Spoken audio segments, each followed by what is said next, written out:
குரு பிரம்மா குரு விஷ்ணு குருதேவோ மகேஸ்வரக குரு சாஷாத் பரபிரம்மா தஸ்மை ஸ்ரீ குரவே நமக. குரு வாழ்க, குருவே துணை, குரு அடி போற்றி. என்றும் குருவழியில். அன்பு நேயர்கள் அனைவருக்கும் அன்பான வணக்கங்கள். நான் உங்கள் வாழ்க வளமுடன் ஜோதிடர் ஸ்ரீ குரு சுந்தர வடிவேல்.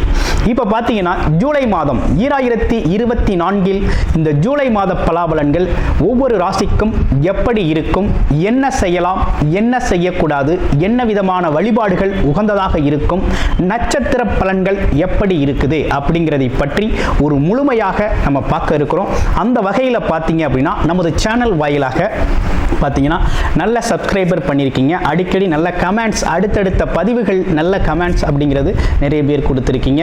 அது மட்டும் இல்லாமல் பார்த்தீங்க அப்படின்னா நமது சேனலில் மாத பலன்கள், வருட பலன்கள், கிரக பயிற்சி பலன்கள் அப்படின்னு சொல்லி தொடர்ச்சியாக வந்துகிட்டு இருக்கு. அது மட்டும் இல்லை பாருங்கள், நட்சத்திர பலன்கள் ஒவ்வொரு ராசிக்கும் குறிப்பாக நட்சத்திரம் பலன்கள் அப்படிங்கிறது நம்ம ஸ்பெஷலாகவே நம்ம கொடுத்துக்கிட்டு இருக்கோம்.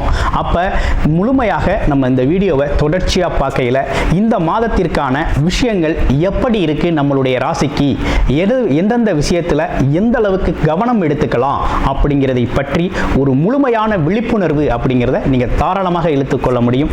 நிறைய நேயர்கள் பார்த்தீங்கன்னா நமது சேனல் வாயிலாக பார்த்தீங்கன்னாக்க நிறைய ஜாதகங்களை கொடுத்துருக்கீங்க. அனைவருக்கும் நமக்கு மனமார்ந்த நன்றியை தெரிவிச்சுக்கிறேன்.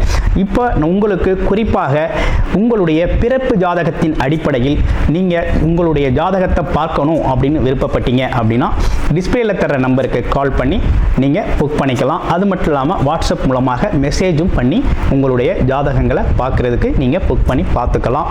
திருமணம் மற்றும் சுப விசேஷங்கள், கடன் பிரச்சனைகள், அது மட்டும் இல்லைங்க, உங்கள் வாழ்க்கையில் நடக்கக்கூடிய அனைத்து விஷயங்களுக்கான ஒரு முழுமையான ஒரு உங்களுடைய ஜாதக தொடர்பான அனைத்து விஷயங்களையும் முழுமையாக நீங்கள் தெரிந்து கொள்ள முடியும். இப்போ நமது முழுமையாக உங்களுடைய ஒவ்வொரு ராசிக்கும் எப்படி இருக்கு இந்த ஜூலை மாதம் அப்படிங்கிறத விரிவாக தெளிவாக நம்ம நட்சத்திர பலன்களோட பார்க்கலாம். இப்போ உங்கள் ராசிக்கு எப்படி இருக்கு அப்படிங்கிறத பார்ப்போம். மேசம் ராசி ஜூலை மாத பலாபலன்களை பார்க்கையில் இப்போ பார்த்தோம் அப்படின்னா ராசிநாதன் சொல்லக்கூடிய உங்களுடைய செவ்வாய் பகவான் எதுலையும் தைரியம், துணிச்சல், தன்னம்பிக்கை, அது மட்டும் இல்லாமல் எதிர்த்து கொண்ட செயலில் தீவிரமாக அதிதீவிரமாக அந்த வேலையை முடிக்கணும் அப்படிங்கிற ஒரு அமைப்பு அப்படிங்கிறது, வேகமான செயல்பாடு கொண்ட ஒரு அமைப்பு, எப்பேற்பட்ட எதிர்ப்பையும் தவிடுபொடியாக்கக்கூடிய ஒரு அமைப்பு அப்படிங்கிறது மேசராசிக்கே உண்டான ஒரு அமைப்பு. ஆனால் இருந்தாலும் மேசராசிக்கு இந்த ஜூலை மாதம் அப்படிங்கிறது ரொம்ப கவனமாக இருக்கக்கூடிய மாதமாக இருக்குது. என்ன இவ்வளவு நாளாக இப்படி அந்த அளவுக்கு நல்லா இருக்கும் அப்படி இப்படின்னு நிறைய பேர் சொல்றாங்களே அப்படிங்கிறது மாதிரி உங்களுக்கு ஒரு எண்ணம் கூட மனதில் தோணலாம். என்ன காரணம் அப்படின்னா, கிட்டத்தட்ட 4 மாதங்களா நீசகதியில் இருந்த செவ்வாய் பகவான் இப்போ என்ன ஆயிட்டாரு அப்படின்னா மனக்காரகன், பூர்வ புண்ணியம் அப்படின்னு சொல்லக்கூடிய இடத்துல 5ஆம் இடத்துல போய் அமரக்கூடிய இந்த காலகட்டத்தில் பாம்பு கிரகம்னு சொல்லக்கூடிய கேதுவோட போய் அமர்றாரு. அப்ப கேதுவோட அமர்றார் பாம்பு கிரகம். ராகு கேது, கேதுவை போல் கெடுப்பார் இல்லை, ராகுவை போய் கொடுப்பார் இல்லை அப்படின்னு சொல்லக்கூடிய இந்த அமைப்புக்கு ஏற்றார் போல கேது பகவான் உங்கள் மனம் சார்ந்த தடுமாற்றத்தை உருவாக்குவார். மனம் சார்ந்த தடுமாற்றத்தை உருவாக்குவார். அப்ப குறிப்பாக எந்த முடிவுகள் எடுக்கணும் அப்படின்னாலும் ஆலோசனை பெற்று எடுக்கணும். குறிப்பாக வேலை, தொழில், வருமானம், வியாபாரம் சம்பந்தப்பட்ட விஷயத்தில் பார்த்தீங்கன்னா ஒரு தடவைக்கு 2 தடவை உங்களுடைய வெல்விஷர் அப்படின்னு சொல்லக்கூடியவங்கள்ட்ட ஆலோசனை பெற்று செய்கிறது அப்படிங்கிறது நல்லது. மனக்குழப்பத்தில் எந்த ஒரு முடிவையும் எடுக்கக்கூடிய அமைப்பு இப்போ வருது. இன்னொரு பக்கம் உங்களுக்கு 7.5 சனி அப்படிங்கிறது ஸ்டார்ட் ஆயிடுச்சு. தொழில்காரகன் சொல்லக்கூடிய சனி பகவான் 12ஆம் இடத்தில் வந்து அமர்ந்திருக்கிறார், விரயஸ்தானத்தில் அமர்ந்திருக்கிறார். அப்ப தொழில் விரயம், வியாபாரம் சார்ந்த விரயங்களுக்கு உங்களை தேடி வரக்கூடிய அமைப்பு அப்படிங்கிறது இருக்குது. உங்களுடைய இந்த குழப்பத்தை பயன்படுத்திக்கக்கூடிய காலகட்டம் அப்படிங்கிறது இந்த காலகட்டம் அப்படிங்கிறது பயங்கரமாக இருக்குது. அப்போ என்ன பண்ணணும் அப்படின்னா மேசராசியை பொறுத்த வகையில் வேலை, தொழில், வருமானம் சம்பந்தப்பட்ட விஷயத்தில் இருக்கிறவங்க அப்படின்னா செய்கிற வேலையை அப்படியே செஞ்சுக்கிட்டு இருக்கிறது ரொம்ப நல்லதுங்க. என்ன சுவாமிகள் இப்படி சொல்கிறாங்க அப்படின்னு சொல்லி நீங்கள் போட்டு குழப்பிக்க வேணாம், கன்ஃபியூஸ் பண்ணிக்க வேண்டாம். ஏன்னா சூழ்நிலை அமைப்புகள் அப்படி இருக்குது. ஏன்னா ஏற்கனவே நம்ம பார்த்துக்கிட்டு இருக்க ஒரு தொழில், வேலை, வியாபாரம் சார்ந்த அமைப்புகளை அப்படியே நம்ம கண்டினியூ பண்ணுறது நல்லது. நமக்கு இடையூறான மனசிற்கு பார்த்தீங்கன்னா சிரமத்தை தரக்கூடிய, கோபத்தை உருவாக்கக்கூடிய அல்லது மனஸ்தாபங்களை உருவாக்கக்கூடிய அமைப்பு அப்படிங்கிறது கூட வேலை பார்க்குற நண்பர்களால், உறவுகளால் ஏற்படக்கூடிய ஒரு அமைப்பு அப்படிங்கிறதும் உருவாகுது. அப்போ பூர்வ புண்ணியம் அப்படிங்கிற இடத்துல, மனம் அப்படிங்கிற ஒரு இடத்துல நமக்கு குழப்பம் அப்படிங்கிறது பல்வேறு வகையில் வரக்கூடிய ஒரு அமைப்பு அப்படிங்கிறது உருவாகுது. குழந்தைகள் சம்மந்தப்பட்டு வருது, வேலை தொழில் சம்மந்தப்பட்டு வருது, தாத்தா பாட்டி உறவுகள், அப்பா அம்மா உறவுகள் சார்ந்த அமைப்புகளில் வருது. அப்போ இந்த காலகட்டம் அப்படிங்கிறது பார்த்தீங்கன்னா நீங்கள் உண்டு, உங்கள் வேலை உண்டு அப்படின்னு இருக்கிறது தான் ஒரு நல்ல அமைப்பு அப்படிங்கிறது இந்த காலகட்டம் உருவாயிருக்கு. ஏன் அப்படி சொல்கிறோம் அப்படின்னா, 5 குடையவன் சொல்லக்கூடிய சூரிய பகவானும் பார்த்தீங்கன்னா தைரியம், வீரியம் அப்படிங்கிற இடத்துல இருக்கிறார். அசால்ட்டாக ஒரு தைரியமாக என்ன தான் பார்த்துடலாம் அப்படிங்கிற மாதிரி போவீங்க. ஆனால் அங்கே பார்த்தீங்கன்னாக்க சில நேரத்தில் ஒரு தடுமாற்றத்தை உருவாக்கிறோம். உங்களுக்கு உங்களுடைய பிறப்பு ஜாதகத்தில் நல்ல தசாபுத்தி அமைப்பு இருக்குது அப்படின்னா மட்டும் நீங்கள் இந்த காலகட்டத்தை பயன்படுத்துங்க, நல்ல விதமாக பயன்படுத்துங்க.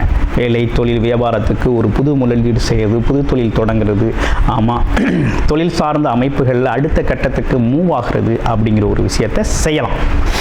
மற்றபடி உங்களுடைய பிறப்பு ஜாதகம் அப்படிங்கிறது சப்போர்ட் இல்லை அப்படின்னா இந்த காலகட்டத்தை தவிர்த்துக்கிறது அப்படிங்கிறது ரொம்ப ரொம்ப நல்லது. கவனம் எடுத்துக்கங்க. இரண்டாவதாக உடல் ஆரோக்கியத்தில் கூடுதல் கவனம் எடுத்துக்கங்க.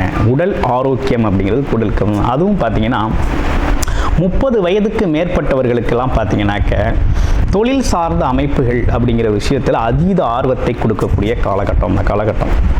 ஆமாம், அதை செய்யலாம், இதை செய்யலாம், அப்படி செய்யலாம், இப்படி செய்யலாம் அப்படின்னு சொல்லி பார்த்தீங்கன்னா கூட இருக்க நண்பர்கள், உறவுகள் மூலமாக அதீத ஆசைகளை உருவாக்கி கொண்டு போய் உங்களுக்கு பார்த்தீங்கன்னா ஒரு பெரிய வீழ்ச்சியை கொடுக்கக்கூடிய ஒரு அமைப்பு அப்படிங்கிறது, உங்களை ஒரு குழப்பமான மனநிலையை சிந்திக்க விடாமல் குழப்பமான ஒரு சூழ்நிலையை உருவாக்கி அதிலேருந்து ஆதாயம் பார்க்கக்கூடிய ஒரு அமைப்பு அப்படிங்கிறது மேச ராசிக்கு ஏற்பட்டிருக்கக்கூடிய மிகப்பெரிய சிக்கல். கவனம் எடுத்துக்கங்க. ஆமாம், செவ்வாய் கேது இணைவு அப்படிங்கிறது ஒரு குழப்பமான சூழ்நிலை, மனத்தடுமாற்றத்தை கொடுக்கும். இது பல்வேறு விதத்தில் பாதிக்கும். இதே சேம் காலகட்டத்தில் உங்களுக்கு பார்த்தீங்கன்னாக்க சனி பகவானும் 12ஆம் இடத்துல, தொழில்காரகன் 12ஆம் இடத்துல இருக்கிறதுனால வேலை, தொழில், வியாபாரம் சார்ந்த துறைகளில் கூடுதல் கவனம் இருக்கிறபடி மெயின்டைன் பண்ணிக்கிட்டு வாங்க. பெஸ்ட்டாக இருக்கும். புதுசாக செய்யணும்னா உங்களோட பிறப்பு ஜாதகத்தை பார்த்துக்கங்க. அது இல்லாமல் தொழில் அனுபவம் மிக்கவர்களோட ஆலோசனை பெற்று செய்யக்கூடிய ஒரு நல்ல அமைப்பு. நிறைய பேர் கேட்குற கேள்வி, புதுசாக வேலை கிடைக்குமா அப்படின்னா முயற்சி செய்யுங்க. வேலை அப்படிங்கிறதுல ஒரு கான்ஃபிடென்ட்டாக முயற்சி செய்ய, கண்டிப்பாக வேலை உறுதியாக உண்டு. அடுத்து பெண்மணிகள், குடும்ப பெண்மணிகளுக்கெல்லாம் எப்படி இருக்குது அப்படின்னா, குடும்ப பெண்மணிகளை பொறுத்த வகையில் இந்த காலகட்டத்தில் அவங்களுக்கு நல்ல விஷயங்கள் நிறைய நடக்கக்கூடிய காலகட்டமாக இருக்குது. மேச ராசி குடும்ப பெண்மணிகளுக்கு நினைச்சதை செய்யக்கூடிய ஒரு காலகட்டம். பேசக்கூடிய பேச்சுக்கு நல்ல மரியாதை. அதே நேரத்தில் கொஞ்சம் பார்த்தீங்கன்னாக்க குடும்ப உறவுகளில், விழாக்களில் கலந்து கொள்ளக்கூடிய ஒரு அமைப்பு அப்படிங்கிறது நல்லா இருக்குது. பொருள், வருமானம் சார்ந்த விஷயங்கள், மனதிற்கு மகிழ்ச்சி தரக்கூடிய விஷயங்கள் நடக்கக்கூடிய ஒரு நல்ல காலகட்டம் அப்படிங்கிறது குடும்ப பெண்மணிகளுக்கு உருவாயிருக்கு. படிக்கிற குழந்தைகள் அப்படிங்கிறது படிப்பு சார்ந்த விஷயத்தில் கூடுதல் கவனம் எடுத்துக்கங்க. வழிபாடு அப்படின்னா விநாயகர், ஆஞ்சநேயர் வழிபாடுகளை தொடர்ச்சியாக செஞ்சுக்கங்க. அடுத்து பாருங்கள், உங்களுடைய ராசியில் இருக்கக்கூடிய நட்சத்திரம் அப்படின்னு சொல்லக்கூடிய அஸ்வினி நட்சத்திரம் எப்படி இருக்குது? அஸ்வினி நட்சத்திரத்தை பொறுத்த வகையில் பலராலும் விரும்பக்கூடியவர்களாக இருக்கக்கூடியவர்கள் நீங்கள். அது மட்டும் இல்லாமல் நினைத்த காரியத்தை கைகூடும் வரை முயற்சி எடுத்து செய்யக்கூடிய ஒரு அமைப்பு அப்படிங்கிறது உங்களுக்கே விண்டான ஒரு அமைப்பு. கடுமையான உழைப்பாளி, கடுமையான சிந்தனையாளர் அப்படின்னு சொல்லக்கூடிய ஒரு அமைப்பு அப்படிங்கிறது உங்களுக்கு உண்டு. அப்பப்போ சிறு சிறு நோய் தொற்றுகளுக்கு அப்பப்போ ஆட்படுவீங்க. காய்ச்சல் வர்றது, தலைவலி வர்றது, சின்ன சின்ன இடையூறுகள், உடல் சார்ந்த இடையூறுகளுக்கு அகப்படக்கூடிய ஒரு அமைப்பு அப்படிங்கிறது வரக்கூடிய ஒரு அமைப்பு அப்படிங்கிறது உண்டு. இந்த காலகட்டத்தை பொறுத்த வகையில் நீங்கள் செய்ய வேண்டிய ஒரு விஷயம் என்னென்னா, மனம் சார்ந்த தடுமாற்றம், புது முயற்சிகள், புதுவிதமாக எதையும் செய்யணும் அப்படின்னு நினைக்கக்கூடிய ஒரு அமைப்புகள் அப்படிங்கிறத கொஞ்சம் கூடுதல் கவனம் எடுத்து செய்கிறது அப்படிங்கிறது ரொம்ப அவசியமாக இருக்குது. அதே போல் பார்த்தீங்கன்னா குழந்தைகள் சார்ந்த விஷயத்தில் நீங்கள் எடுக்கக்கூடிய முடிவுகள், குழந்தைகள் சார்ந்த விஷயத்தில் நீங்கள் செய்யக்கூடிய விஷயங்கள், குலதெய்வம் சார்ந்த விஷயங்கள், அதே போல் பூர்வீகம் சம்பந்தப்பட்ட விஷயங்கள், இதெல்லாம் பார்த்தீங்கன்னா கொஞ்சம் நிதானமாக முடிவெடுத்தல் அப்படிங்கிறது ரொம்ப முக்கியம். அடுத்து பரணி நட்சத்திரம். பெற்றோர்களை மதித்து நடத்தக்கூடிய பரணி நட்சத்திர அன்பர்கள் புகழ், பெருமை, அந்தஸ்து, அது மட்டும் இல்லாமல் பார்த்தீங்கன்னா கலை இலக்கிய ஆர்வம் அப்படிங்கிற ஒரு அமைப்பு அப்படிங்கிறது உங்களுக்கு இயல்பாகவே வரக்கூடிய ஒரு அமைப்பு. நிறைய ரகசியங்கள் காக்கக்கூடியவராக நீங்கள் இருந்தாலும் பார்த்தீங்க அப்படின்னு கேட்டிங்கன்னா நல்ல பேசக்கூடிய திறனால் பல்வேறு விதமான விஷயங்களை, பல்வேறு விதமான சூட்சமங்களை நீங்கள் கற்று வச்சிருக்கக்கூடிய ஒரு அமைப்பு அப்படிங்கிறது பரணி நட்சத்திரத்துக்கே உண்டான ஒரு சிறப்பாக இருக்குது. அப்போ பரணி நட்சத்திரம் அப்படிங்கிறது எப்படின்னா தரணி ஆளும் அப்படின்னு சொல்லக்கூடிய இந்த காலகட்டத்தில் சுக்கிரன் அப்படிங்கிறது பார்த்தீங்கன்னா ராசிக்கு 2ஆம் இடத்துல பார்த்தீங்கன்னா ஆட்சி பலம் பெற்று இருக்கிறதுனால உங்களுக்கு இந்த காலகட்டம் அப்படிங்கிறது ரொம்ப சிறப்பாகவே இருக்கக்கூடிய காலகட்டம். குடும்பத்தில் மகிழ்ச்சி, குடும்பம் சார்ந்த விஷயங்கள், வருமானம் சம்பந்தப்பட்ட விஷயங்கள், அது மட்டும் இல்லாமல் உங்களுடைய பேச்சுத்திறன் சம்பந்தப்பட்டவங்க, கலை இலக்கிய தொழில், இந்த மாதிரி பார்த்தீங்கன்னா சோசியல் மீடியா துறையில் இருக்கக்கூடிய அனைவருக்குமே ரொம்ப சிறப்பை தரக்கூடிய வகையில் அமைஞ்சிருக்கு.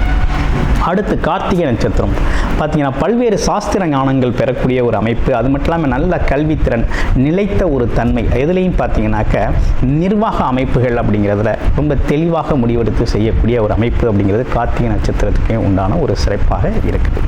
எந்த இடத்துலையும் தன்னை தனித்துவமாக காமிச்சிக்கக்கூடிய ஒரு அமைப்பு அப்படிங்கிறது உங்களுக்கான ஒரு அமைப்பு. அப்போ இந்த காலகட்டத்தில் நீங்கள் செய்ய வேண்டிய விஷயம் அப்படி என்னன்னு கேட்டிங்கன்னா, எடுக்கிற முடிவுகளில் அதிதீவிர முயற்சி அப்படிங்கிறது தேவைப்படுது. அதுலேயும் குறிப்பாக சொல்லணும் அப்படின்னா கமிஷன் தொழில்களில் இருக்கக்கூடியவர்கள் பார்த்தீங்கன்னா பேப்பர் டாக்குமெண்டேஷன் ஒர்க் அதெல்லாம் பார்த்தீங்கன்னா கூடுதல் கவனம் இருக்கணும். ரியல் எஸ்டேட் தொழில் இருக்கவங்க கூடுதல் கவனம் இருக்கணும். அரசு மற்றும் அரசு காரியங்கள் சார்ந்த விஷயங்களில் கொஞ்சம் கவனமாக இருக்க வேண்டிய அவசியம் அப்படிங்கிறது இருக்குது. இந்த காலகட்டம் அப்படிங்கிறது உங்களோட முயற்சியை பொறுத்து நல்ல பலன் அப்படிங்கிறத நீங்கள் எதிர்பார்க்கலாம். ஸோ ஓவராலாக மேச ராசி அப்படிங்கிறது இப்படிப்பட்ட பலன்களோடு அமைஞ்சிருக்கக்கூடிய இந்த காலகட்டத்தில் பார்த்தீங்க அப்படின்னா உங்களுடைய பிறப்பு ஜாதகத்தில் என்ன விதமான தசாபுத்தி அமைப்புகள் நடக்குது, பிறப்பு ஜாதகத்தின் முழுமையான விவரம் எப்படி இருக்குது, ஆமாம் எதிர்காலம் குறித்த எப்படி இருக்கும், கடன் பிரச்சனை, தொழில் பிரச்சனை, திருமணம் சார்ந்த விஷயங்கள், அது மட்டும் இல்லாமல் பார்த்தீங்க அப்படின்னா வியாபாரம் சார்ந்த விஷயங்கள், வெளிநாடு யோகம், இப்படிப்பட்ட விஷயங்கள்லாம் எப்படி இருக்குது அப்படின்னு முழுமையாக தெரிஞ்சுக்கணும் அப்படின்னா டிஸ்பிளேல தர நம்பருக்கு கால் பண்ணி உங்களுடைய வாட்ஸ்அப் மூலமாக உங்களுடைய அப்பாயின்மெண்ட்டை ஃபிக்ஸ் பண்ணிவிட்டு உங்களுடைய ஜாதகத்தை நீங்கள் முழுமையாக பார்த்துக்கொள்ள முடியும். நன்றி, வணக்கம், வாழ்த்துக்கள்.